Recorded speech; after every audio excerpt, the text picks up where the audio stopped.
and we're happy to have new friends joining us.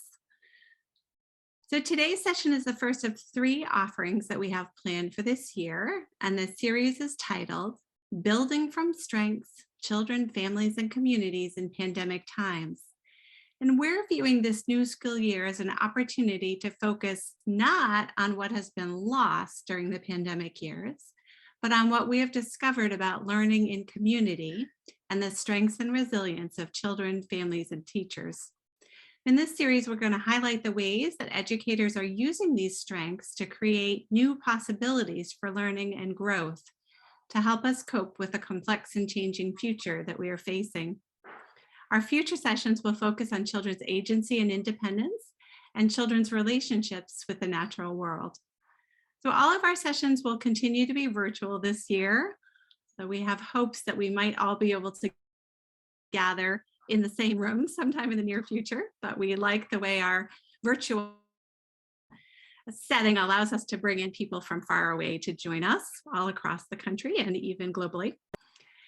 So the sessions will be virtual this year, and your registration today is going to ensure that you're going to receive email announcements when the next sessions are available for registration. So welcome, thank you again for joining us. And now I'm going to turn things over to Dr. Dana Bentley, who's going to introduce this evening's session. Hi, everyone, and welcome. We are so excited about this session tonight. I think we've all been talking about it and looking forward to it for quite some time. Before I intro our incredible speaker and her work, I just wanted to do a few Zoom norms and sort of housekeeping things. As we're going through the workshop, while the presenter is speaking, if we can just have everyone turn off their sound. We're happy to have cameras on or off, whatever you feel more comfortable with, but do keep yourself muted. We also wanted just to let everyone know that we are recording this session. So if you would prefer not to have your face or your voice recorded, please just turn off your camera because we're recording this not only to share within the Leslie community, but we have the community in Taiwan who is a part of this that also will be viewing this when it's a better time of day for them to be watching. And then we are asking that as the presenter is speaking, if you could enter questions into the chat, we will harvest those and feed them back to her during question and answer times. We also have enabled closed captioning for this event. So if you'd like to use the closed captioning, you can just select that at the bottom of your screen. So without further ado, I just wanted to talk a little bit about why we're here this evening. This is Creative Math Thinking, Humanistic Math Thinking in Taiwan. And as we were talking about this session, Yvonne, who is our presenter this evening, posed the question to us, why do we learn math? And she went on to explain this workshop invites you to imagine what if the true purpose of math education is not to prepare students for STEM careers, but to experience the beauty, the wonder, and the power of math as a process of discovery. The Wonders of Math Thinking is a creative math curriculum and professional development program aimed at being a change agent of education in Taiwan. And I know as an educator myself, hearing that and sort of imagining those questions, it makes me want to go back to math in my classroom with the young students that I work with and rethink, how do I do this? How could we do this? What are those possibilities? And the incredible presenter who's going to be sharing this work with us tonight is Professor Yvonne Liu Constant, who is a faculty member in early childhood education at Leslie. She is also a practitioner researcher in the pedagogy of project at Project Zero, Harvard Graduate School of Education. As a former kindergarten teacher, Yvonne enjoys working with children as much as teachers. She is passionate about making math more playful and play more mathful, which she will share with us today. So Yvonne, we welcome you. Thank you so much for bringing this work to us this evening. And I will be quiet and turn it over to you. All right. Thank you so much, Dana, for the introduction. And this being a virtual workshop, I'd like to extend a hello to folks I know that are joining from all over the world. A very, very early good morning, gaoza, to those in Taiwan, and good afternoon to people who are in various parts of the United States. And then for those of you who are watching this as a video recording, well, happy future time. The workshop, actually, let me share screen first and. All right. All right, just want to check, can everybody see this? Does everybody see it? Okay, great, wonderful. All right, this workshop would not have been possible without the hard work, dedication, and brilliance of math educators in Taiwan. And there are two co-presenting with me today, Dr. Ying Shi and Francis Chu. Dr. Ying Shi is the president and founder of the Humanistic Education Foundation.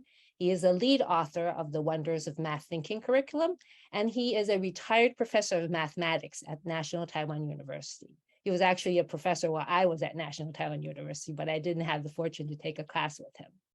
Francis Chu, she's the Director of Research and Development of the Wonders of Math Thinking, and she's also responsible for publishing, editing, revising the math thinking curriculum.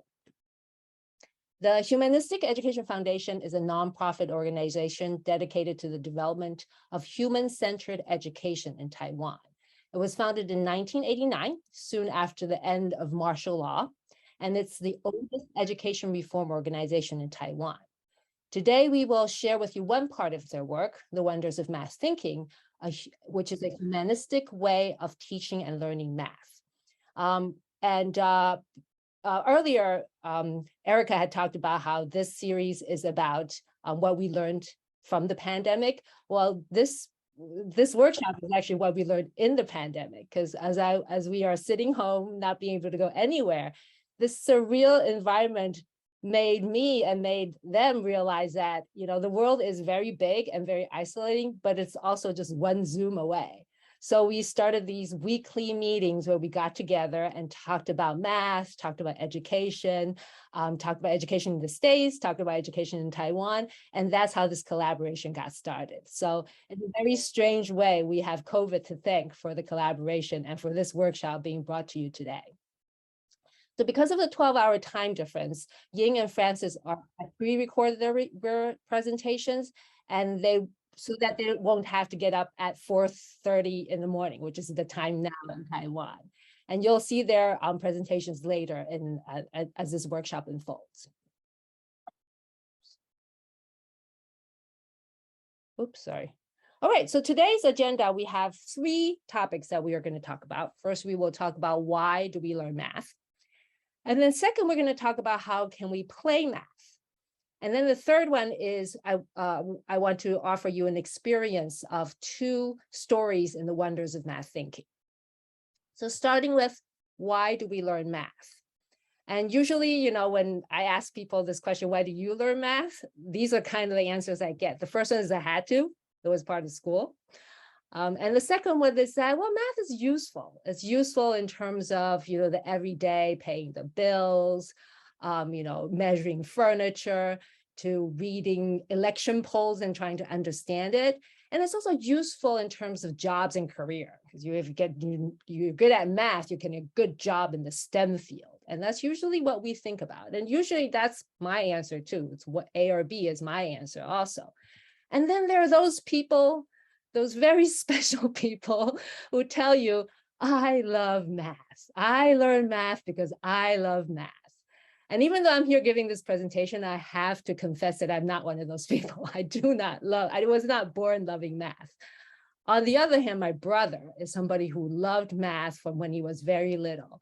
And he was the one who actually made me realize that there's something about math that you can love as much as I love art and I love reading. And there's something really fascinating about math. It's not just something we have to do at school. But as promised today, we are going to talk about the humanistic education idea of that the true purpose of math education is to experience the beauty, the wonder, and the power of math as a process of self-discovery. But before we get into that, let me backtrack a little bit and tell you a little bit about how I got connected with this work. So some of you might have been there. I was thinking back, I think Mathful Play gave the last in-person innovations workshop in December 2019 before everything got shut down. Does that sound about right? Okay, so we were there, 7 of us, all educators, early child educators, talking about whole body math. And during that presentation, I talked about why do we call ourselves Mathful Play instead of Playful Math, and I explained that playful math is this idea, let's make math fun, that this like the gamification of math, turn everything into a game. And it's implying that math isn't already fun. You need to make it fun because otherwise it's so boring and it's so hard. But for people who love math, math is already fun, like art. Like we never say, let's make art fun and then create like board games for hues and colors. We don't do that because we just do art. And so that got me thinking, like, what is it like for people who already find math fun? What is it that they love about math? And so ever since I've been reading, talking to mathematicians, Ying, Professor Shi is one of them, but I'm talking to my brother as well, but also reading up on what do mathematicians say about math. And the first thing I read a lot about is the beauty of math. So the Russian mathematician, Sofia Kovalevskaya, said that it is impossible to be a mathematician without being a poet in soul. And Aristotle, who needs no introduction, said that the mathematical sciences particularly exhibit order, symmetry, and limitations. And these are the greatest forms of the beautiful. And the contemporary math educator, James Tanton, said that math is the beautiful, rich, joyful, playful, surprising, frustrating, humbling, and creative art that speaks to something transcendental. It's worthy of much exploration and examination because it is intrinsically beautiful. Nothing more to say. Why play the violin? Because it is beautiful. Why engage in math? Because it too is beautiful. So beauty is one thing that a lot of mathematicians talk about. Wonder is another one, or curiosity. So Shakuntala Devi, a mathematician in India, she said, it is important to approach maths only in a spirit of curiosity and discovery. Jean Dieudonné, a French mathematician, said that the life of a mathematician is dominated by an insatiable curiosity, a desire bordering on passion to solve the problems he is studying. And then Albert Einstein famously said, I have no special talent. I am only passionately curious. So wonder and beauty are two things that mathematicians talk about when they talk about math. The third one is the power of math as a process of self-discovery. Now, this is something I learned from Professor Shi, from Ying. We got talking about this, and in one of our Zoom, everybody's stuck at home, so let's just talk to Taiwan kind of sessions. And this is what he said. So we decided that we would kind of do this in a conversation style, kind of try to recreate the first conversation we had together. So here we go. Okay, so here we are with Professor Shi, and hello. Hello. Yes, Mhm. and so I would really love to talk to you about this idea of the power of math as a process of self-discovery. It's a concept that I never heard before until I talked to you one day about it. So can you tell us a little bit more? Okay, I hope that I can explain that. It's kind of hard. I think first of all, people look mathematics as a skill to calculate instead of thinking process. So that's probably one of the reasons that you never heard of this kind of proposition. Also, on the other hand, people usually think self-discovery as something related to spiritual life or something like that. But things should it's not necessary that things should be that way. We can look at mathematics and self-discovery in another way, as we are going to talk about. We can never understand ourselves without thinking. Am I right? Yes. Yeah. Mm-hmm. Thinking itself is a process of self-understanding. It's natural and it's based in our brain. So so when we talk about mathematics, if we think mathematics as a skill to calculate, of course, self-discovery is something else. It's not related to mathematics. But if we think mathematics in the way of math thinking, so then things will turn out to be completely different. I heard a teacher once said, I'm very impressed. He said, teaching is a process of self-discovery. He said, teaching is a process of self-discovery, and whatever rubs off the students gets. That means when we teach, we are in the process of self-discovery, if we really teach. And on the other hand, if the students really learn, they are in the process of self-discovery. So self-discovery is something not necessarily related to the spiritual life. It's also related to our mind, our wisdom, our way of problem solving, things like that. I remember that the famous psychologist Abraham Maslow, the psychologist who proposed the theory of 5 types of human needs. In the later years of his career, he discovered that learning, no matter what subject, could be a very effective medicine for his patients who suffered psychosomatic disorder. I guess he did not encourage his patients to learn math. Otherwise, he would find math is the strongest medicine. Yeah. Can you give us some examples, some of your experiences? Okay, I'll tell you a true story. It's a true story. It happens quite a few years ago. One day I sat in the McDonald's for breakfast, and I overheard a child argued with her mother about a math question.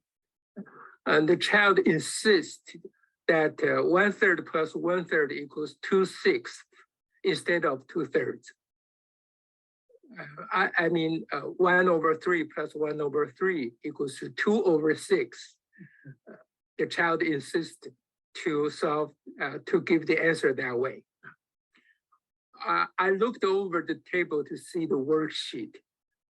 And when I saw the picture of a pie divided in 3 parts with 1 part colored, and there are 2 such pies, all suddenly, I think the child was right, because I saw 2 out of 3, 2 out of 6, 2 parts of 6 parts. So at that moment, I suddenly had a self-discovery. I found out that my experience of learning was not so good as the child, because the child used her intuition or her feeling to the problem. But I learned math through following the orders of my teacher. Actually, I was a good kid. So all of a sudden, I found that I should try to adjust my way of thinking to mathematics. Although I have been teaching math, calculus, or some things like that for 10 or more years. On the other hand, I also think if I could have the opportunity to explain to the child that she was right at that moment. Because what's in her mind was that 1/3 of an apple plus 1/3 of an apple equals 2/6 of 2 apples. So that's how the picture tells us.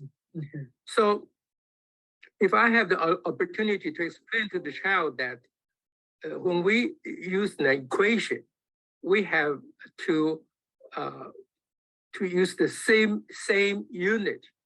I mean the apple.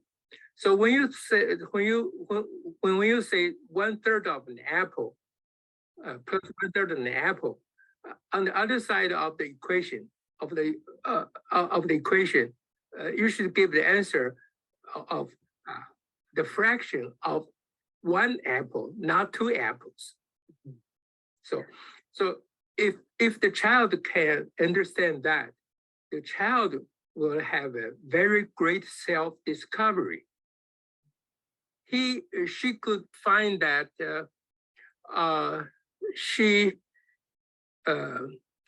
she could find, first of all, she could find that she was not good at mathematics. She's actually very good at mathematics. She could also find that she made mistakes as everybody else, but she can find out why she made that mistake, but others might not be able to. She could find out that our rationality is as important as emotionality, or vice versa. She could find out that mathematics helps to find that we can focus on something if we're attracted by the problem. Okay, that's that's my story. Yes, yes. I can see how that what you see in the child is that the child's ability to basically follow through on her thinking and argue about it. Because that's the most important thing. Yeah. Yes, yeah. her thinking is 1/3 of an apple, 1/3 of another apple, and it equals 2/6, because it's 6 pieces now, and 2 of them are now shaded out. And I think what I'm hearing you say is that the math thinking part is a part of the reasoning. It's not about the answer. It's not about the computation. And also the understanding of oneself. Because she could find out what she's talking about and why her mother talks the other way. All those things are the process of self-discovery. Okay, yes. So I see now. Yes. So she's what you want to encourage in children or adults too, anybody who's learning math, is this process of understanding our own thinking and being able to express it. And then also understanding other people's thinking and having a process of communication. Am I capturing it right? Yes. And also the important is the comparison. To compare different kinds of thinking process and different languages. When we say 1/3, we always omit or neglect that there's one thing very important behind the concept of 1/3 is that 1/3 of something. You have to be very aware that when you say 1/3, you have to be very aware that you're talking about 1/3 of something. But that something is always omitted in the math calculation. So calculation is something dangerous, I think. Yes, I agree. The over focus on calculation and computation, I think, is one thing that is an issue in math. Basically, not just, you know, in the United States and Taiwan, it's the same thing. We focus too much on the computation, on the calculation, and then not really spend too much time on the thinking process. And so what I'm also intrigued and when thinking about is this idea of having your own idea and being able to understand your own idea, express your idea and understand other people's idea, but also being very clear in the language and the expression of those ideas. And that actually makes me think that that's an important skill in a democratic society. I don't know if you have anything to say about that. Oh, that's something related to critical thinking.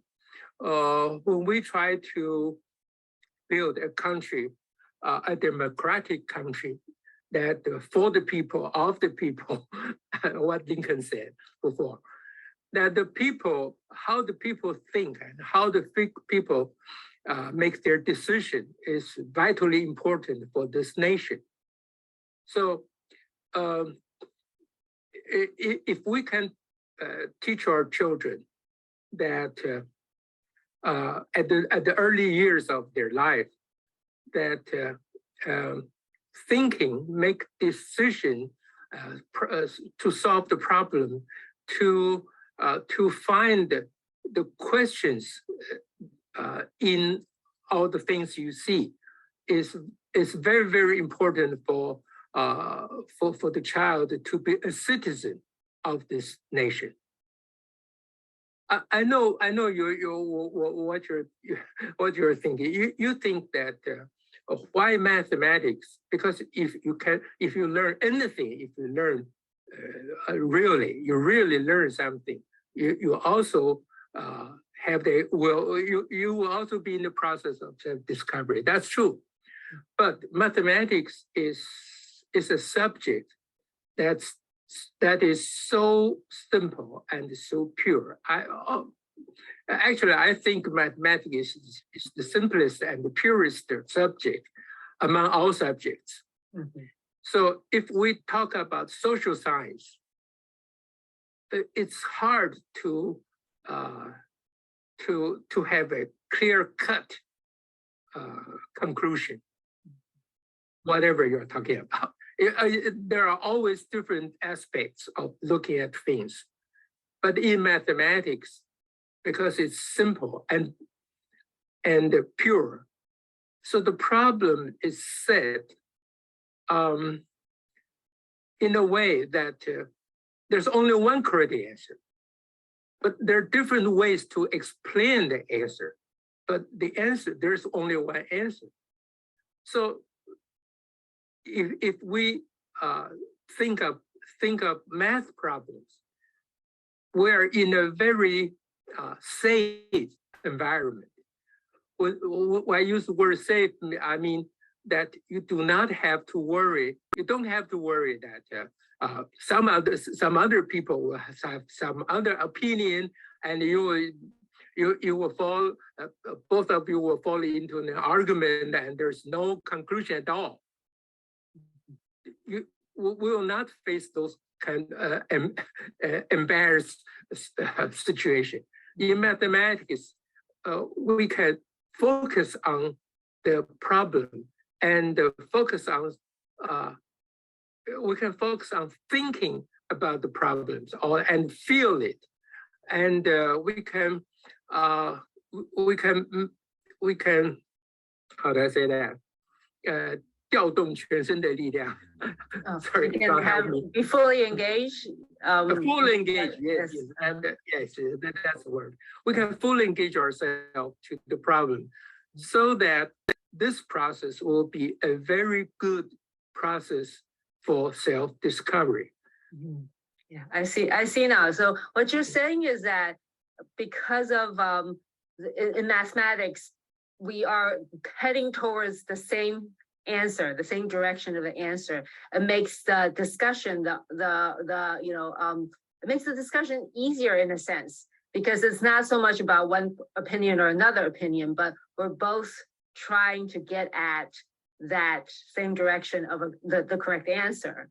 And then because of that, it makes mathematics a very safe place to have an argument, because it's not personal anymore. It's not my opinion, your opinion. It's let's try to solve this problem. And what's your solution? What's my solution? And that is a very good way to practice being a part of a democratic society, because we have to be able to know how to argue. I think that's one of the big issues nowadays, is that we lost the place to practice to argue safely, because now it's always like, people get heated and then we try to say, okay, we shouldn't be arguing. This doesn't feel comfortable. Let's all back out of this.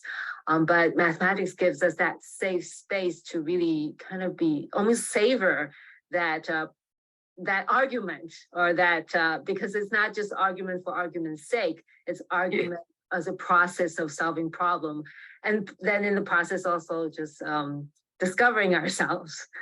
Yes, exactly.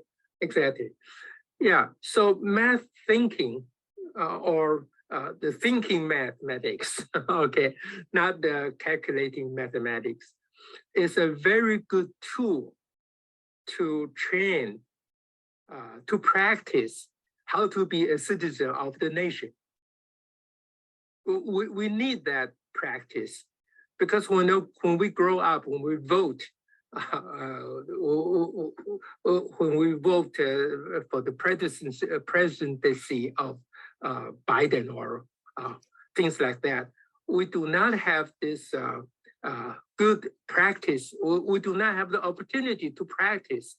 But when you are when you are a child and you do math problems, you have very good opportunities to practice that, to understand, to dig in what you are thinking, what you are talking, and why other people, why you make mistakes like this, or why you're correct. So this is very, very good practice if we teach math right. All right, thank you so much. Okay, thank you.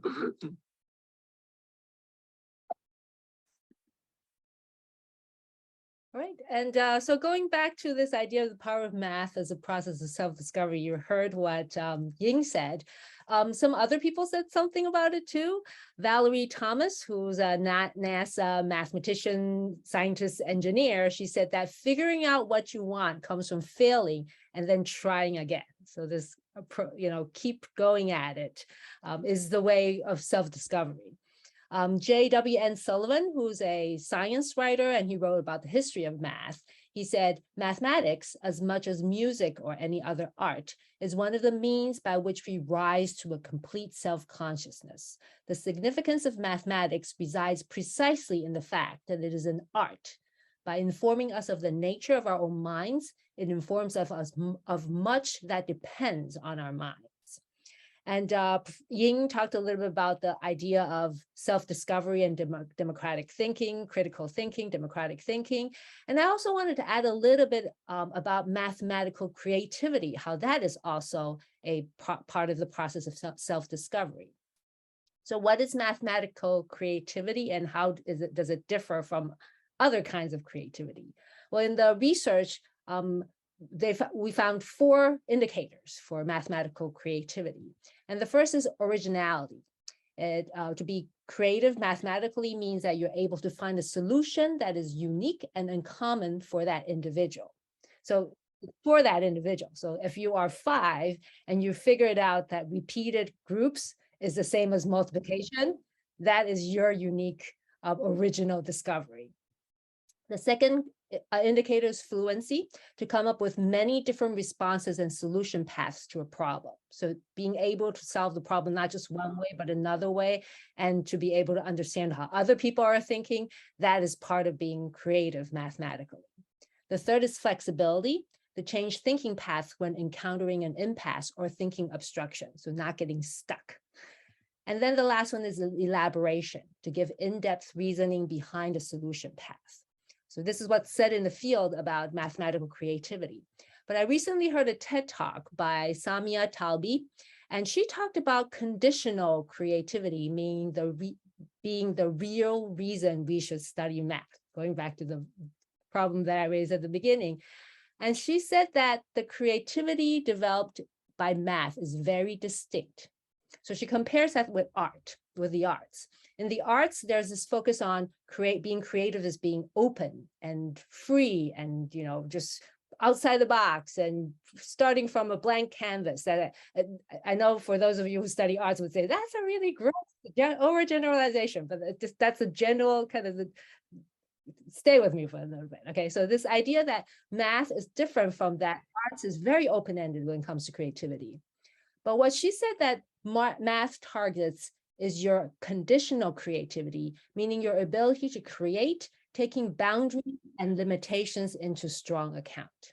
So solving a math problem really is, I'll tell you, here is the situation and the limitations and things that, obstacles that you have to overcome. Tell me what you can do with it. That's basically the idea of solving a math problem creatively. And so then she added, when it comes to life, what is required of us is a lot more conditional creativity than free creativity, because we do go after our goals and dreams within boundaries that could be extremely tight.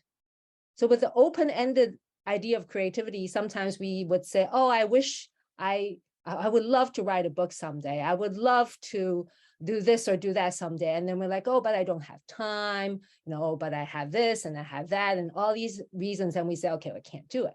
But if we go at it from a conditional creativity, then that's a problem, a puzzle to be solved. Okay, I have all these limitations. How do I still my dream to come true? So that's what she meant. And I felt like this mathematical creativity really does also add to the process of self-discovery. Okay, so here I want to pause for a second, and my friend Sophie is monitoring the chat for us, as well as Dana. So I just wanted to see if are there any questions in the chat box or any questions from the audience. I'm not seeing any questions in the chat right now, but we can invite people to either put questions in the chat right now or to speak up if you had something that you wondered or that you wanted to ask.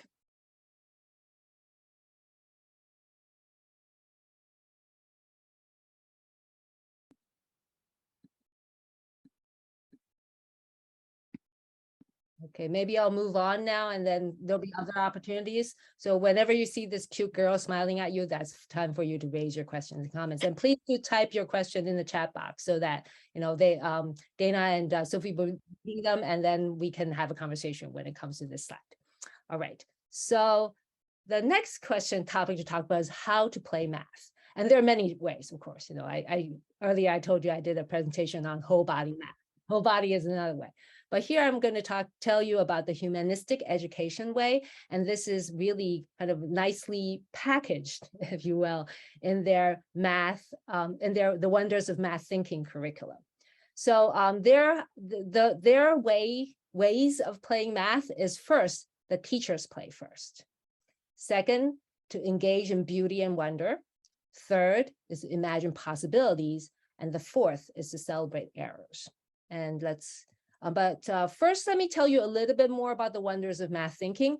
The wonders of math thinking, I keep kind of shorthand calling it a curriculum, but it's actually many things. But first of all, it's a curriculum.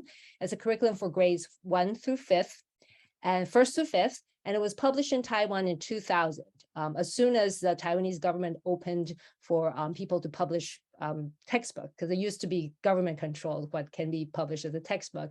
Once they opened that, math with the wonders of math thinking kind of took 1 year and got their books written and published it. These books are used in both in independent and public schools. Some schools adapted completely, the whole school uses it. Some schools use parts of it as a supplementary. And in some public schools, it's the teachers who are really passionate about it, and they kind of sneak it into their mandated curriculum. So there are many different ways that this curriculum is used. There are also a lot of families who use this curriculum at home, either just as, after school activity, as later you'll see it's beautiful. So it's just fun to kind of read through together. And then also some homeschools use this curriculum. The Wonders of Math Thinking is also after school program.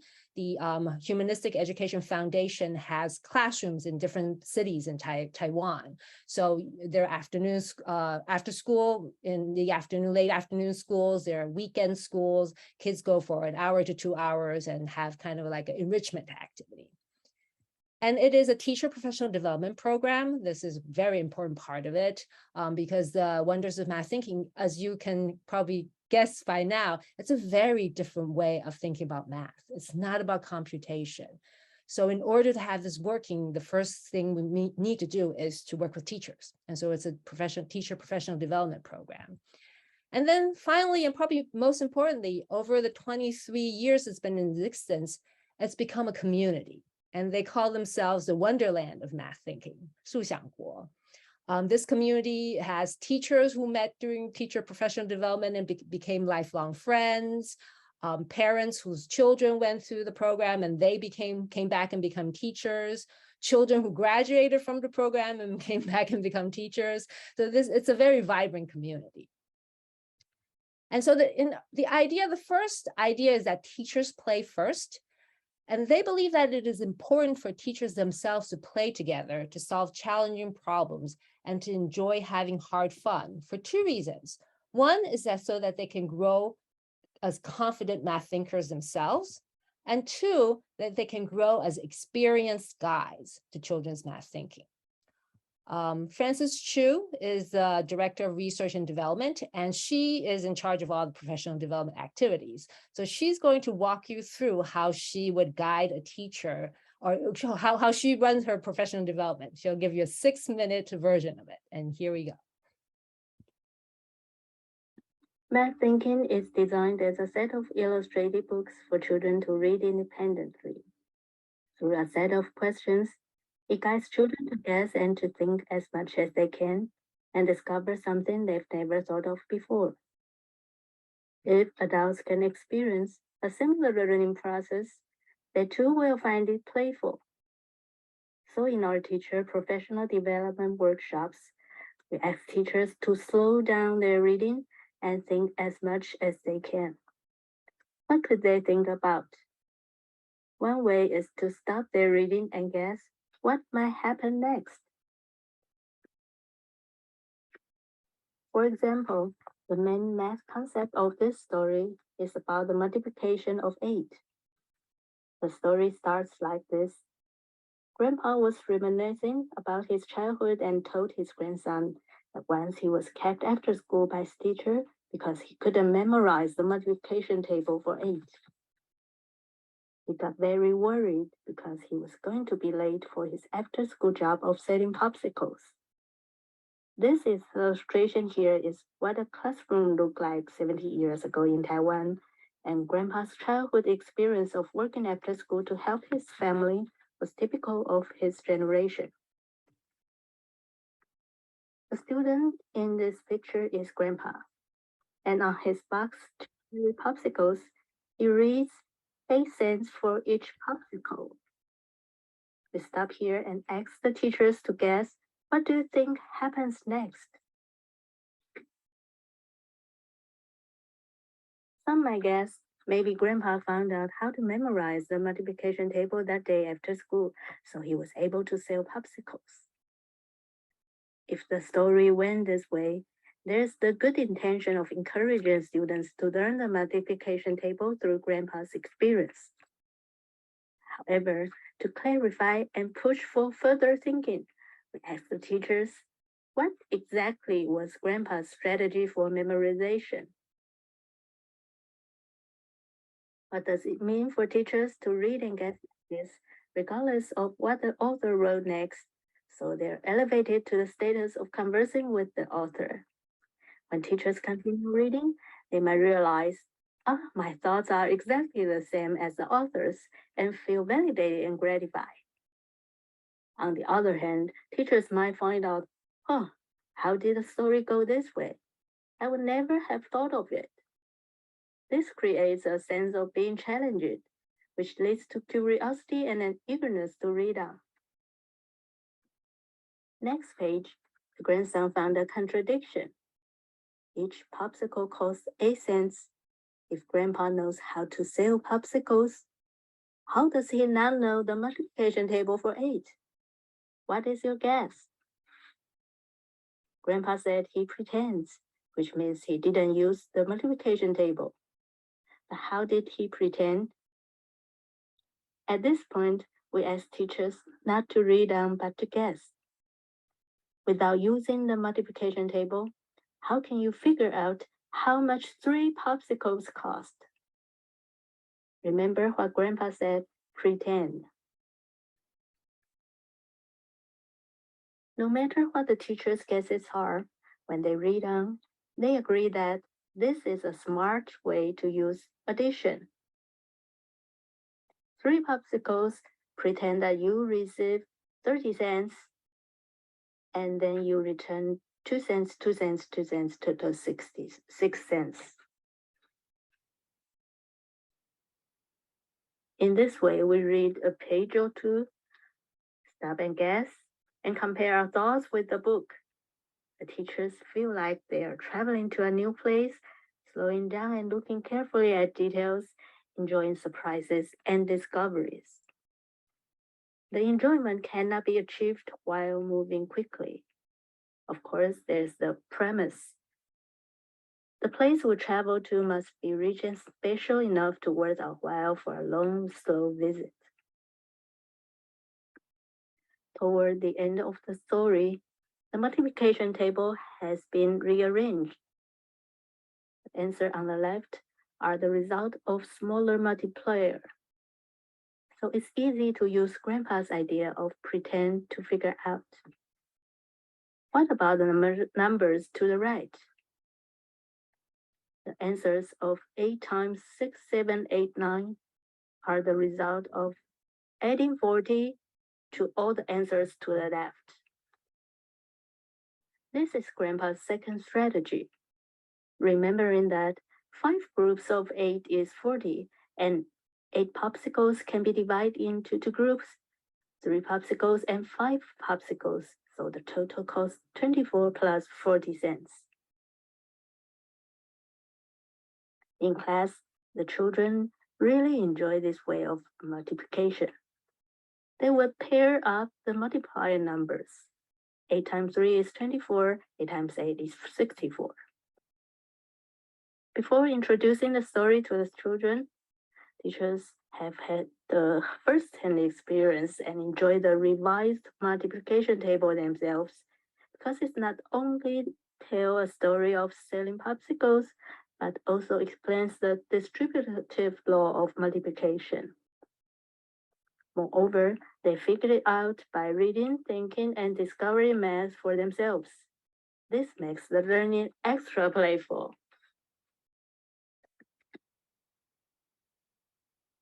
Math thinking is All right, so that's Francis introducing to you, giving you a sense of what it's like to play first as a teacher, to engage in that. And I think I also want to add that the teacher play first part, they really encourage teachers not to put on the teacher hat. So just think about it. Just enjoy the math problem as an adult. How would you solve this? And you know, the Francis made it sound like it's 6 minutes just go by like that, but there are heated discussions sometimes. Like teachers really get to like, whoa, but my idea, and so get into that as a teacher first. Have hard fun first as teachers. And so then the second way is to engage in beauty and wonder. Well, let's start with engaging in beauty. The Wonder of Math Thinking books are beautifully written and illustrated. There's a lot of effort putting into making it beautiful. And they're also on topics of children's interest to engage their imagination. So it could be about outer space, and there are these 2 spaceships, and the captains will only meet so many. How often will they be able to meet? Will they ever be able to meet again? So that's the setup of that story. It could be a fairy tale where in this kingdom, the people in the kingdom have learned how to addition, subtraction, and multiplication, and said, no, that's all we need. We don't need to learn division. So then the king has to commission a division calculator, a division machine. And how would you do that? Or it could simply be just hanging out at the pond with frogs and spiders and thinking about, what does it really mean, the idea of vertical? What is really vertical?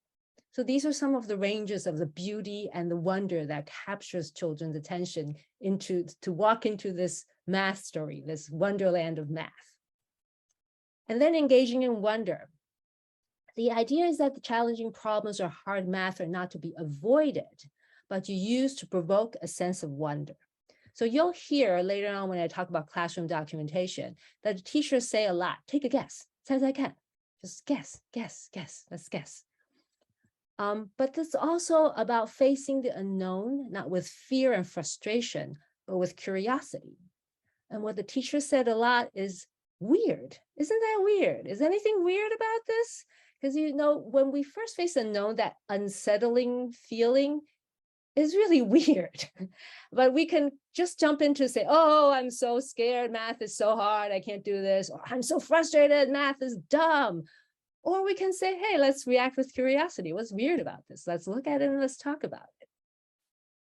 And this actually reminds me a lot of the Reggio Emilia approach, the idea of setting up provocations, that you don't shy away from provoking and from, getting kids to think about hard things, but just have that be a chance for them to engage in wonder.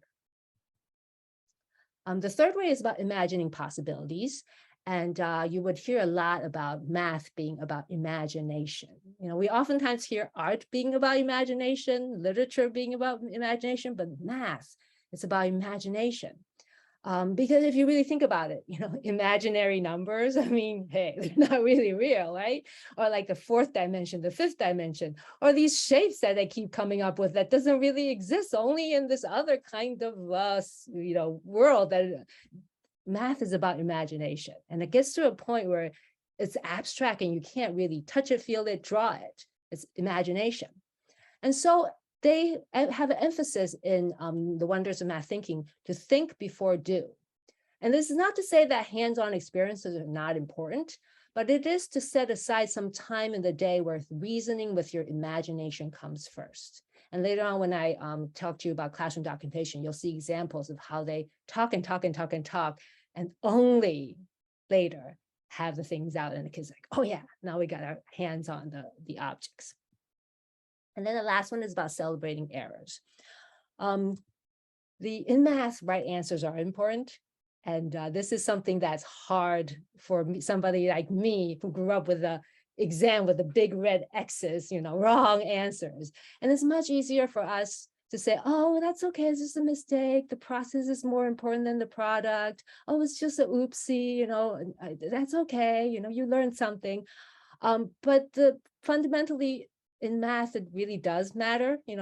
When you build a bridge, you can't say, oopsie, I made a mistake and now the bridge is collapsed, but I had really fun in the process. Now, that just wouldn't do, right? The right answers are important. But what do we do with that? We don't want to go back to shaming our children or making them feel uncomfortable for not being right. So what the wonders of math thinking is, you'll see in the documentation too, that the teachers say so much that the kids would chime in to say, being wrong is the start to being right. 错是对的开始. And that is because that knowing that we are wrong gives us the opportunity to change and approach what's right. And that's what Ying was talking about in the power of self-discovery. When you know you're wrong, then you have a chance to approach right. And so Jordan Ellenberg, who wrote the book Shape, wrote that even great mathematicians make lots of wrong guesses. If you never guess wrong, you're not guessing about hard enough things. So they celebrate the errors. Okay, questions and comments at this point. You've got several, so get ready. Okay. So I can break this one into parts, but we have a question from Emma who says, I love math. How do we answer the perennial question, how is this assessed? What kinds of assessments are in use that actively encourage math thinking and discovery? We'll pause there. There's a little more to her question, but maybe do you want to respond to that part? I would encourage Emma to write a dissertation on that question. It's a very big question. And I do actually think that we really don't pay enough attention to the thinking of the thinking math, like what Ying said, the thinking math versus the computing math. We spend too much time assessing the computing math that we don't do enough for the thinking math. Emma, if you're interested, math creativity is a field to look into. They're thinking a lot about what makes somebody a creative math thinker and what are the processes that go into it. I don't know any assessment systems. I'm not aware of any assessment systems that does that well yet. But yeah, you can do it. It's all up to you.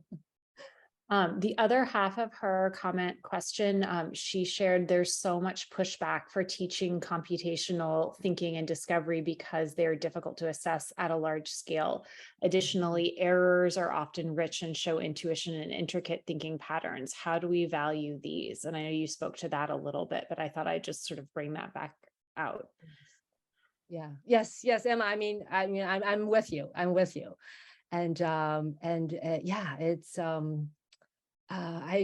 it's I guess up to you, up to me. I keep pushing it on you, but it's up to me too. It's up to us to make this change happen.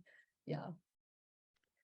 Let's see. We also were wondering about if you would be able to share a little bit about how you describe hard play that the teachers engage in as before entering into this work with students. And we were wondering a little bit about how do the teachers make this journey into a playful approach to mathematics? And then what does that hard play experience look like for teachers? I think, well, how about this? Well, after this session, I'm actually coming up as an experience for you. So I can't really answer how you would go through their teacher training program. I think they said it's 57 hours. So it's a process. You go, I think they use, I shouldn't say about details, but it's a process. But I can give you a taste of it coming up, just to kind of give you a sense of how the teachers engage in this. What does it happen, or what does it feel like for teachers to play first? Okay. The last one that we were wanting to pose was how do teachers in the community balance the promotion of discussion and the limitation of precious learning time? Yes, again, another very good question. I'll talk about that a little bit too, but I think one thing I really love about the wonders of math thinking is that sometimes as teachers, we want to honor children thinking, and they go here, there, and everywhere in their thinking. And then before we know it, we're as lost as they are.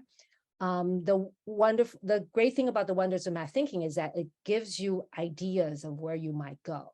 So you might just take their route page by page and say, okay, we'll talk about this, we'll talk about this, we'll talk about that.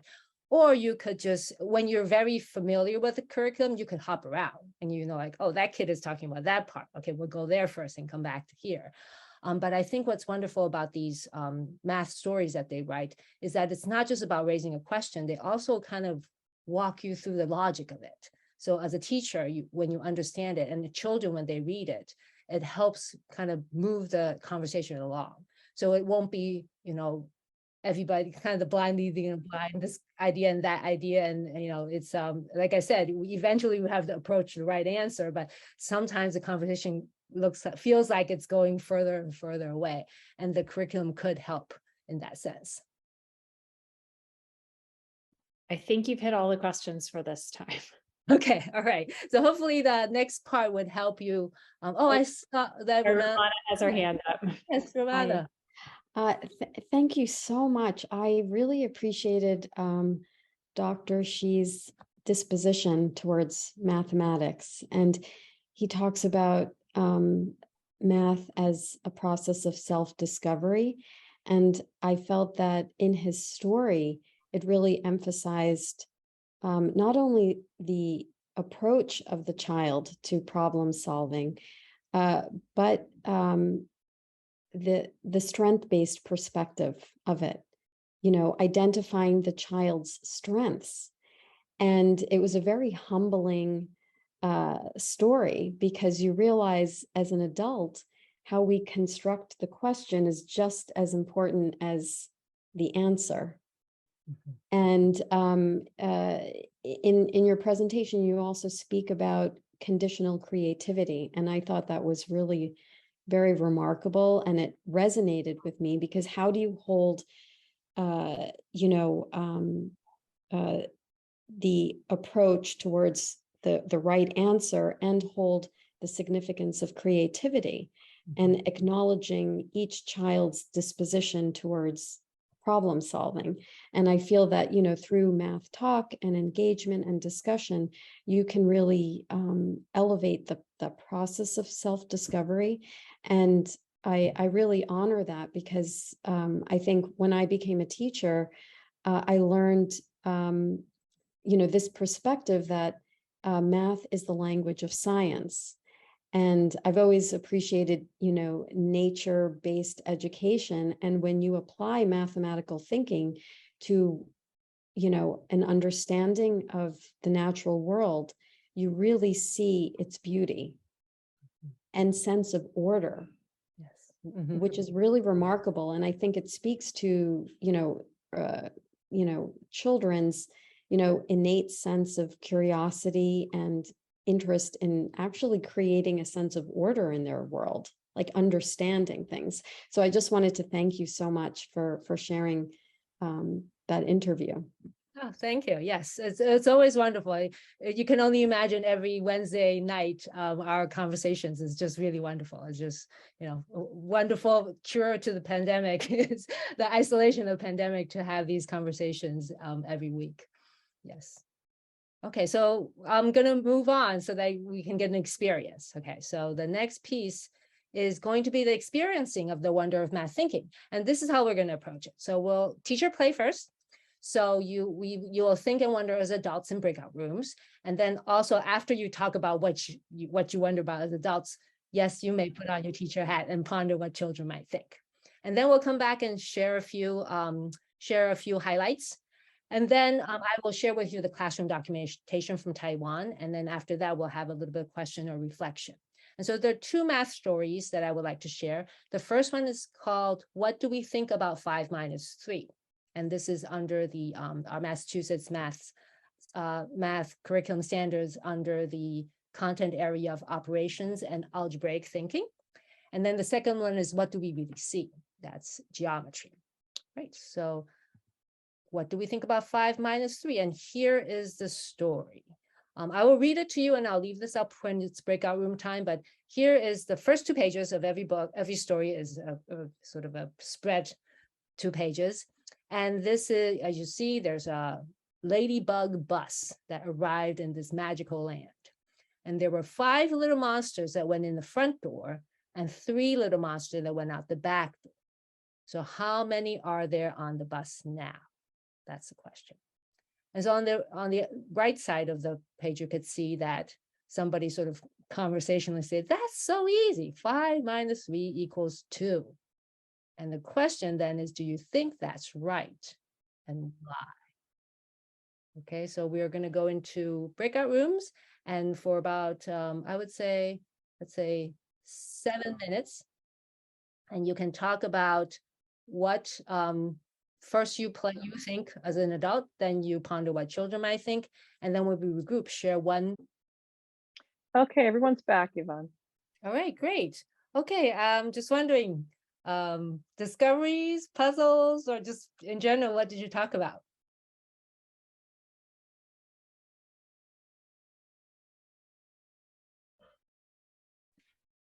We talked about how many characters we saw total, which was 8, which didn't give us the equation 5 minus 3. Mm-hmm. Yes. Yep. We also wondered how many creatures were already on the bus inside. Mm-hmm. Good question. Yes. Because a lot of times when people ride buses, they don't get on and get back off again right away. So exactly. it Yes. doesn't fit in our experience of bus riding. Yes. Mm-hmm. Yep. Yep. I was thinking a lot. I was taking the easy route and thinking about my students, my 4 and 5-year-olds, and most of them don't use mathematical equations yet. And so I was thinking that they would move quickly to the picture and how that was probably a more effective way than jumping immediately to the sort of the systems that I have in my brain for, okay, well, you take 5 minus 2 and get the answer. Yes, it's true. If you don't know equations, that actually probably helps you because you're really studying the pictures. Yep. Mhm. Although the picture does not show everything in this situation, not only not the ones on there, but even it's unclear. There are two that are definitely walking away, but did three really get off? Where did, Yes. So looking at the picture, you can see things, but it doesn't exactly fit with what it says. Yes. Mhm. Yes. Any other discoveries or puzzles?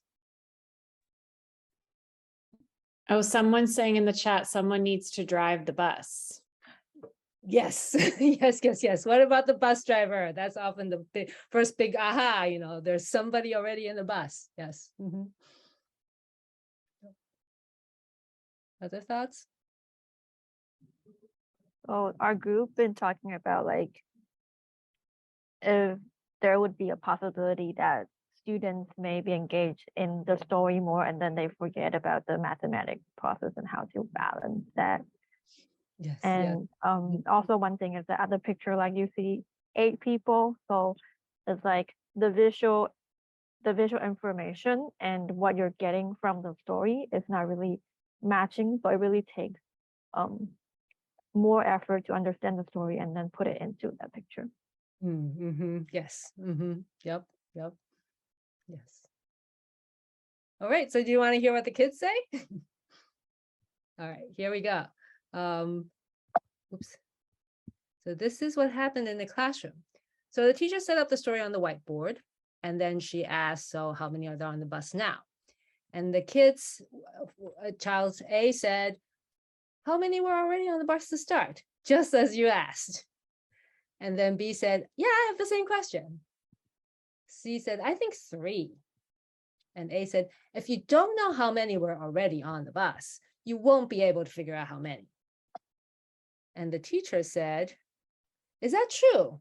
We can't figure out the answer if we don't know how many are already on the bus. Maybe we can. Any guesses? Here's the guess. The word guess pops up here. And then D said, I think 5. Teacher says, anyone has a different idea? And A went and said, I still want to know how many are on the bus to start. So teacher says, those of you who said 5, can you explain why? And D says, because the story only said 5 got on and 3 got off the bus. So there must only be 3 on the bus to start. Otherwise, the story would say. So all 3 got off and 5 went on the bus. So now there are 5 on the bus. And then some of you talked about the bus driver, right? This group somehow didn't get into the bus driver conversation because I've seen a lot of groups that just bus driver. That's the thing that's to kind of hook them and go, oh yeah, bus driver. But this group somehow bus driver wasn't part of their concern. And then other children agree. So there are 5 on the bus. So then the teacher point to the 5 on the board and says, so we think 5 is the answer now. We're going to keep guessing and thinking as the story unfolds. So guessing, thinking, and ask ourselves, is that true? Later, we might go, wait, it's not 5. I need to change the answer. When we want to make changes, we should be very happy because that means we are getting closer to figuring what's true. Or maybe you will be more and more sure that it truly is 5, and that's good too. So that conversation about the knowing that you are wrong so you can change to approach the right is embedded in this, what the teacher said. And then he said, no, it should be 2. And teacher said, 2, how did you get the idea? He said, 5 minus 3 equals 2. It says so in the title of the story. And he giggled. And the teacher said, can we use 5 minus 3 equals 2 to solve this problem? And so teacher then, after some discussion, this is sort of a truncated version of what happened. The teacher proposed a way to think about 5 minus 3 equal 2. Typically, we think of subtraction as a takeaway. So 5 circles cross out 3 equals 2 circles. That's usually how we think about that. And he said, I wonder why 2. I mean, those 5 just got on the bus. Why would 3 of them be getting off right away? So again, that's something that you mentioned too, right? People don't get on and off the bus right away. Unless it's no, people don't get on the bus and get off right away. D goes on to the board and points at the picture. You see, these little two look like they're moving their feet, and the other three don't look like they're moving. So maybe only these two got on the bus and those three stayed put. So that again is just exactly what you were talking about, right? Some of them look like they're on and some of them, like, did they really get off? Like when you read the picture, there's a lot more detail to it. And then children started offering other possibilities. Maybe three needed to go pee, or they left something at home, so they got right off the bus. And then, you know, pee is a universally funny thing to talk about, so everybody laughs. And then teacher points back at the circles. If minus means takeaway, like we cross off 3 of the 5 circles, then in this story, who are the 5 and who are the 3? So she focuses that question. And then so this child came up to explain what he thinks who are the 5 and who are the 3.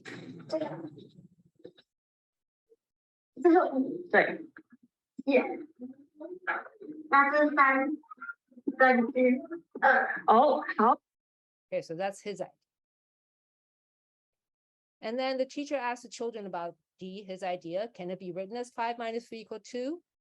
Then C said, if we are crossing 3 off, then we would be like killing 3 passengers. Marking them off is like killing them off. And they laughed and laughed and laughed because sounds like such a weird idea. And then the teacher captures that moment and says, yeah, isn't that weird? You know, that word weird comes out. And then they say, yeah, why 5 minus 3 equal 2? It doesn't make any sense in the story. So then teacher writes on the board, our first discovery, 5 minus 3 equal 2 is weird. So that's what she's writing. The character she's writing right now in Chinese is weird. And then one of the kids said, why write it on the board if it's weird and it's wrong? So teacher says, because we should be very happy about being wrong because, and then the kids chime in, being wrong is the start to being right. 错是对的开始. All right, so here I wanted to show you the next page, which I haven't shown you yet. One of the wonderful things about this curriculum, which I mentioned a little earlier, is that the story offers multiple possibilities to imagine and discuss. So if you were, say, at home with your child and you're just reading this as a storybook, you can just kind of discuss on. Every little part has a little topic to talk about. If you're a teacher, you can do it like the way she does. She puts it on a whiteboard and she has this all the possibility memorizes. So she pulls the kids' conversation into it. But yes, you can talk about 5 cross out 3 equals 2. You can talk about, you know, a dinosaur-shaped pinball machine. If balls go in, balls go out. What's going on there? How many balls are now in the dinosaur? And so there are different ways that this curriculum helps you think through how to have a discussion with the kids. And so here, what happened in the classroom is that the teacher goes back to the first child's question. I remember a child insisted that if you don't know how many are on the bus, you don't know how many, you can't answer the question. She said, A said we don't know how many are on the bus to begin with, and the story didn't tell us. But there's a good way to figure out, we imagine. So math is about imagination. And so she shows a picture of the bus with 10 passengers already on board and said, imagine that we could see through the bus. And that got kids really excited. There's a loud and enthusiastic discussion about how many were already in the bus, who are the 5 that got on, who are the 3 that got off, and how many there are now. And of course, you know, also like who's what color, who has antennas, who's, you know, everything about these 10 new characters that show up. And so then the teacher says, well, what should we consider first, the 5 that got on or the 3 that got off? And they decided they're going to think about the 5 that get on first. So they go, okay, 10 and then plus 5, and now they're 15 all on the bus. And then 3 of those get off. So 15 minus 3, 12 are left on the bus. And so that should be like, hey, we solved the problem. But the teacher said she pushes further because this is the math part that's important. She says, does it make a difference the other way around? Thinking about who got off first. Can we do 3 got off and then 5 get on? And would that change the answer? So they've explored that a little bit. And so again, this was, the teacher is brilliant, but she didn't invent this. She didn't invent the wheel. This is in the book. It gives you these ideas of ways to talk to children about it. And so, but it really does push this mathematical concept that, does it matter if we add or subtract first? And so they're pushing for further imagination. So now, finally, the manipulatives come out. After discussion, manipulatives were offered to small groups as they play out the scenarios with magnets on the whiteboard. And then the teacher walks around and asks them, you just thought about how many got off first and then how many got on first and then how many got off. Would the answer change if you think about how many got off first? And so each small group has a different number of passengers to start with, and they're all their moving magnets going, these go up, this go off, and what is going to happen. And so here is one of the small groups presenting their work.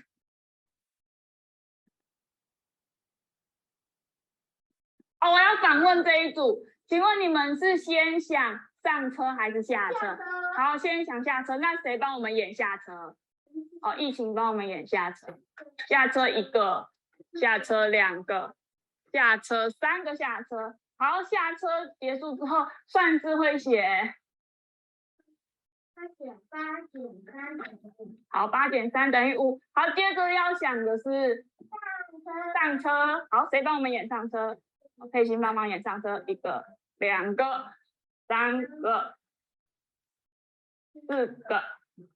5个，好，上车5个，5个人全都上车喽。那上车5个的算式会写5加5等于10。好，所以你们最后找到的结果是，最后车上是几个人呢？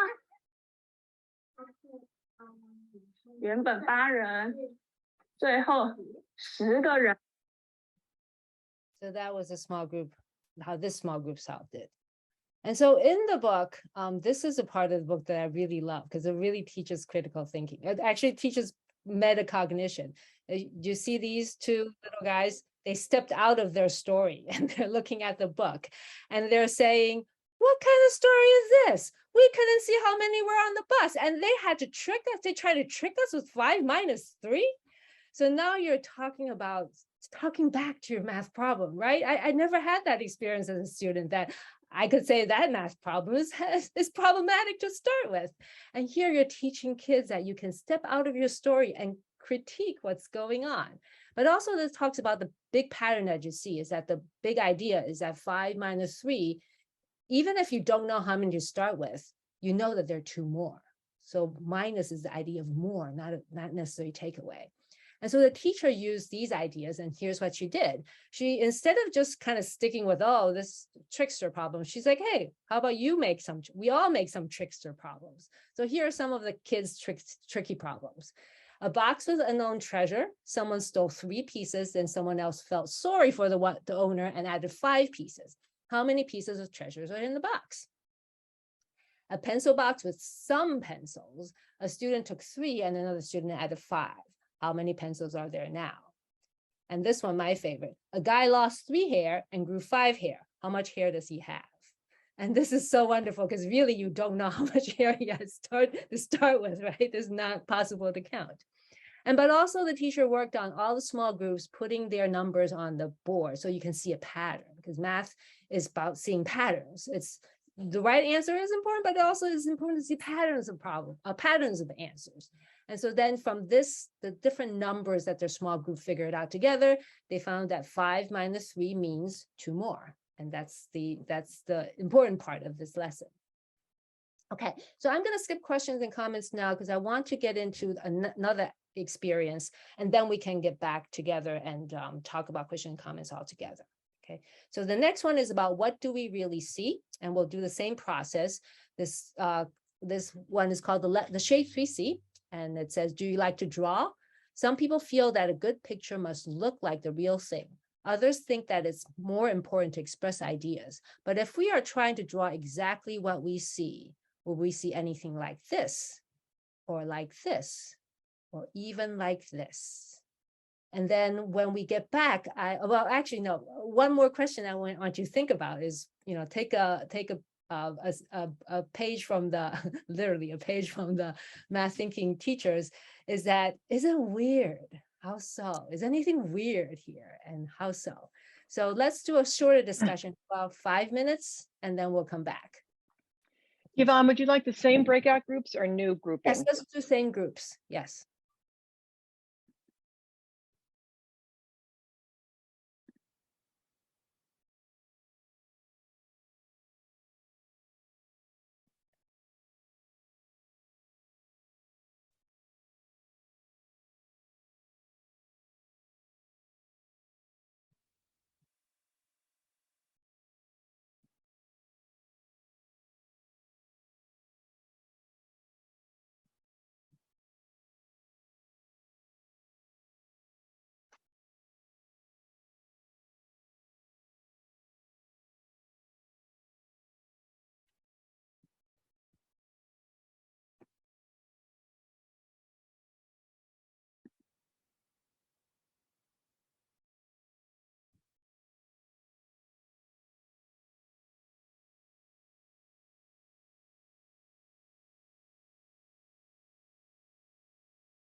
I apologize.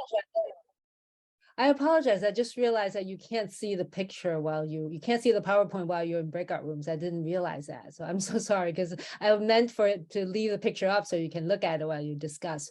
But yeah, so let's just open it up for discussion then. What you know, if you look at it now and you have something that's weird that you notice now that you want to say, please do. I was just wondering what was going to be next with this. You know, like I'm like, okay, it's some interesting pictures, and but I'm like, the thing with the monsters in the bus, I had a lot more ideas about where maybe it was going to go. Yes, I'm like, all right. What are we doing? Yeah, yeah. Yep, yes. Any other thoughts? We were started talking a lot about children and representation, and sort of how they, for young children, how important drawing something real or making something real is. And then, like, what are the questions that what's the shape of the question that we can ask that helps them to see their work as real, even though it's not a mirror representation of whatever it is that they're seeing. Yes.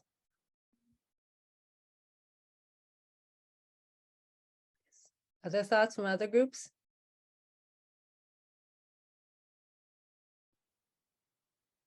Okay, so where is this going, right? Let me tell you what happened in the classroom then, and you'll have a sense of where this is going. This is about geometry. So this is I love this lesson because this is not like any geometry lesson I ever had. So what the teacher did is she presented those 3 pictures, talked to them one by one with the kids. And the first picture is the Apples on the Table by Henri Matisse. And so she asked them, is there anything weird? And the kids say, the table isn't standing upright. The table isn't 3-dimensional. It's not possible. The apples will fall right off that table. And the teacher then asked, where do you think the artist is looking from? From the top of the table or the side? And the kids said top. So that's kind of interesting because we really look at the table, you know, think about that. And then the second picture is Dora Maar by Portrait of Dora Maar by Pablo Picasso. And what's weird about it? The kids said the fingers are so long, it's gross, and everybody giggles. Her 2 nostrils are on the same side. It looks like she has 4 eyes. Her eyes are not looking in the same direction, and her eyes are different colors. Her eyelashes are pointing different directions. The teacher says, why do you think the artist painted it like this? And the answer is because he's Picasso. And then the kid said, very profoundly, when you paint, it doesn't have to look like the real thing. And the teacher says, oh, where do you think Picasso is looking from? And this, they weren't quite sure. They couldn't, the conversation didn't move very far. So then the teacher moves on to this picture. What about this picture? This is a picture drawn by a child. And then they said, it's a giant cake. And they said, it's the best picture of the 3. And so then they talk really excitedly about how the cat and bunny can cut a cake that's way bigger than they are. And then the teacher tried to kind of pull the conversation back, said, what do you notice about the shape of this giant cake? And then the kid said, it's a cylinder. They know their geometry vocabulary, and it has a circle on top. The cake has 3 layers, blue, brown, and green. I would eat the brown frosting because it's chocolate, but I don't think I like the blue or green frosting. The cake is just weird looking. And the teacher captured that weird again. What's weird about it? The cake is way too big. It has many layers and it's tilting to one side, like the Leaning Tower of Pisa. The teacher, well, let's look at the 3 layers and the top. Where is the artist looking from, the top or the side? And some of the kids now say top and some of them say side. And like the first picture, they were not quite as all saying top. And then so the teacher said, the teacher basically asked them to hold their thoughts and consider, can it possibly be both? Okay, so where is this mathematically going? Well, here's the next page in the book. It is really trying to do something that is the wonder in geometry, that what you really see changes with your position. So bicycles, these 2 wheels, when you change, it actually starts to turn into an oval or ellipse. But the interesting thing is a ball, no matter where you stand, it's always a ball. And that is what's wondrous about geometry, not the ability to say words like trapezoid and, parallelogram or, rhombus. Like, yeah, vocabulary, that's fine. But that's what's interesting about geometry is that, well, one of the interesting thing about geometry is that a cake, we think of it as round because we think about we're looking at a top. But really, if you look on the side, if we're right here, it looks like a rectangle, right?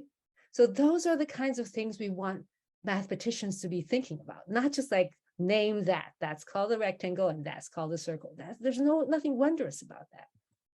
So then the teacher has them imagine possibilities. She didn't have a bicycle, so she brought in the hula hoop to show them, how does it change? She walks around, they look at it. And after all that, then she gives them hands-on exploration. So try this sometime if you have a chance, use a marble and compare it to the rim of the cup. But let me show you the video of what the child is doing.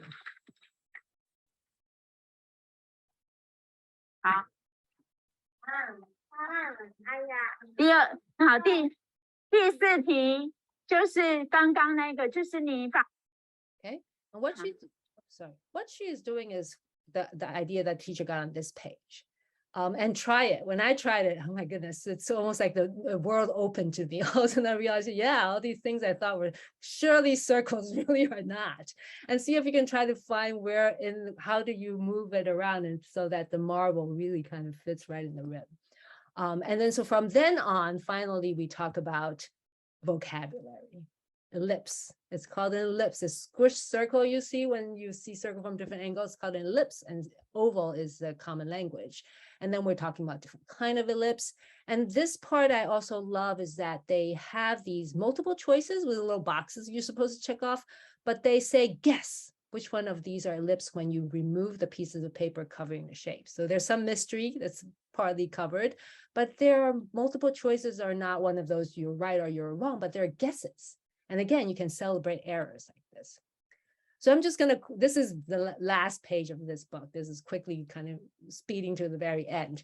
It actually goes to orange, cutting orange, and something about cutting orange is related to the moon. And it says here, finally, I invite you to think about the moon. Why is it shaped like that? And I will leave it for you to wonder about right here. So, okay, let me finish the presentation and then we'll do questions and comments because I'm looking at time. I just want to make sure that we have time. But how to use these stories with the children you are teaching. So engage in a conversation with the children and see how far it goes. Because the first pages that I've shown you, the first pages are intuitive. It's designed that way so anybody can have a conversation. Any ability, any age can have an entry point into a conversation. But then the following pages explore math concepts that are gradually deepening depending on grade level. And what we think about 5 minus 3 is typically introduced in grade 2. And what do we really see is in grade 4. So, I'm sure you were thinking, I'm not sure I'm giving my 3-year-old some marbles, but do a ball and do something big. It doesn't have to be exactly the same materials, like same content. But the first 2 pages, I bet your 3-year-old would have a wonderful conversation about that cake and the apples on the table and the woman with the weird face. There's a lot to be talked for them to talk about in terms of perspective taking. All right. And before we end, and I'm gonna ask if there are any questions or comments at this point.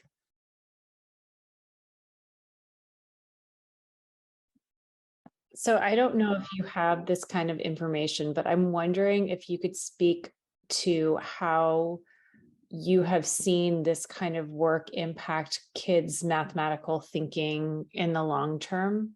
Mm-hmm. Well, actually, my cousin's daughter went through the math thinking after school program. And she, first of all, she went from a kid who doesn't like math to like loving math, feeling there definitely confidence is one thing I hear over and over again.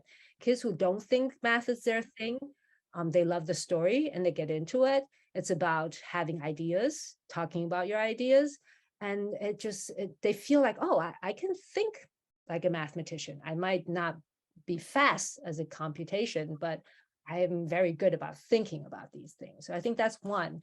And then I actually think, it goes back to the democracy part. I know a lot of the children in the Forest School, which is one of the Humanistic Education Foundation schools, they practice this not just in math, but all kinds of subjects. And they go to middle school and high school, making arguments with their teachers that the teachers cannot, the teachers have to accept because their argument is so tight. And so, I think this, it really is a way of educating thinkers rather than just calculators. So you've pretty much already answered this question, but I want to just pose it because I wonder if you'd want to say more. Someone is asking, can you explain more about the link between math thinking and democratic competence, and how does it happen in practice? Yeah, yes. And I think like Ying said, it could be any subject, but the wonderful thing about math is that in some ways math is pure. So there is a correct answer. The correct answer, it's not that I am correct, I have the right opinion. It's just that if I am correct, I have to tell you how I reason to that, and you have your reasons. And so we are really talking about our reasoning process rather than what is that final opinion. And I think in that sense, it creates, like what Ying said, a safe environment for you to disagree. Because if I disagree, it's not because my opinion is wrong. It's because, I have to think a different way to, get to that solution. And there's also a question about where can you get the materials? Oh, yes, that would be my last slide. Yeah, I'll tell you a little bit more. But any other questions so far? That's all I'm seeing in the chat, but if anyone wants to raise a hand and share a question, we invite you to do that.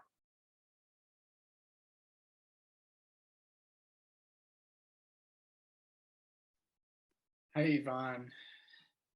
Oh, hi, It's Stephen. I'm just curious, having talked so much in the past about movement and like whole body stuff. I wonder if that's a part of this at all, or if anybody has played with that. We had talked in our breakout room about acting out the scene on the bus, and I just think that it seems like this curriculum is provides some rich opportunities for that. So I'm curious if you could talk about that a little. Yes, that would be great. That would be great. Yes, acting out the stories. Yep. There's the fairy tales, the outer space, all of that. Yes. Mm-hmm.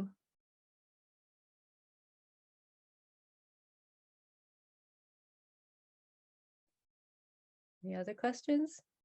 And I haven't abandoned whole body math, just so you know. It's just that during pandemic, it was easier to sit down and talk about a book than to do a lot of whole body math things, but yeah.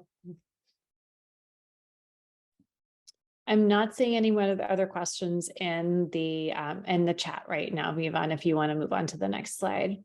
Okay, so your questions about next steps, right? So email me. I have an email down there, mathwillplay@gmail.com. I have the PDF of the two lessons, the two full stories, because especially the second one, I really showed you only a few pages.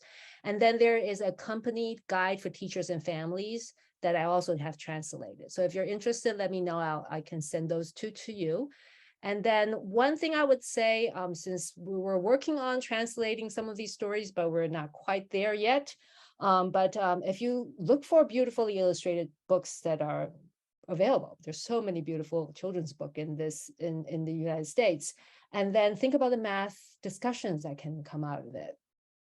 And then also, I am going to start soon an English-speaking teacher study group of the math thinking curriculum materials, because as I translate, I would love for people who are interested, just take it, try it in your classroom. One thing I've learned about translation is it's not just about translating the language, it's translating the culture. So even if I got the story just right, does it work in a United States classroom? And I need you to tell me. So if you're interested, again, also email me. I'm thinking probably somewhere in January-ish, we will get this group started, but email me, we'll get a email list going and we will talk to each other.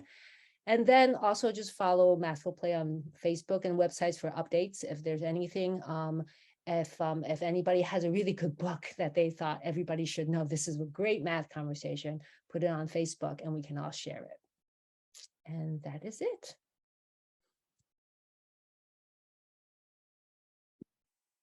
Yvonne, thank you so much for this evening. We were just I didn't know that someone could engage me this much in mathematical thinking after 7 hours of teaching 4 and 5-year-olds. So thank you so much. I'm so excited to try to bring some of this stuff back to my classroom. And we really appreciate just the voices and the richness of what you brought to us this evening. So we appreciate it, and we hope we'll stay in conversation about this. And we're going to turn this over to Erica to close us out for the evening. And let me stop share. Okay, I'm going to echo Dana's thanks. Thank you so much to Yvonne and to your colleagues for this inspiring presentation. So you've taken us from apple slices to ideas and expression, to critical thinking and communication, all the way to democratic participation. So you've also offered us a new narrative for math instruction, one that's steeped in beauty, wonder, curiosity, imagination, and possibilities. So you've given us so much to think about. And I especially appreciated the phrase, step out of your story and critique. Thank you also to Dana, Marianne, and all my colleagues who make this series possible. And so now just a few logistics to close us out. So those of you who have attended today are going to be receiving a certificate of participation by email. And we're also going to be in touch about our future programming. So as I said in the opening, we have 2 more sessions planned for this year in winter and spring, in keeping with our theme of building on strengths and exploring new possibilities. And Dana, are you able to just pop that slide up?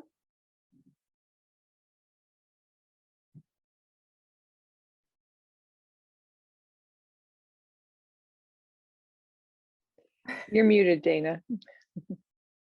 Sorry, everyone. Hold on one second. Technology is the thing I'm least good at, that in math. So there you go. She's incorrect about both. Okay, let's see. Share screen here. Thanks.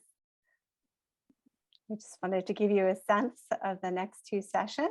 So our winter session title is Learning to Let Grow, How Teachers and Families Can Support Children's Independence When the World Seems Scary. And then our spring session, Comparative Perspectives on the Child in Nature. So be on the lookout for information about those 2 sessions coming up. And then we also just want to let you know about some of our offerings here at Lesley in the Graduate School of Education. If today's session felt intriguing to you, we want to be sure that you know about our Innovative Pedagogies in Early Childhood, a graduate certificate that then can be extended into a full master's degree program, explores Reggio-inspired practices, play-based practices, and we'd love to have you join us.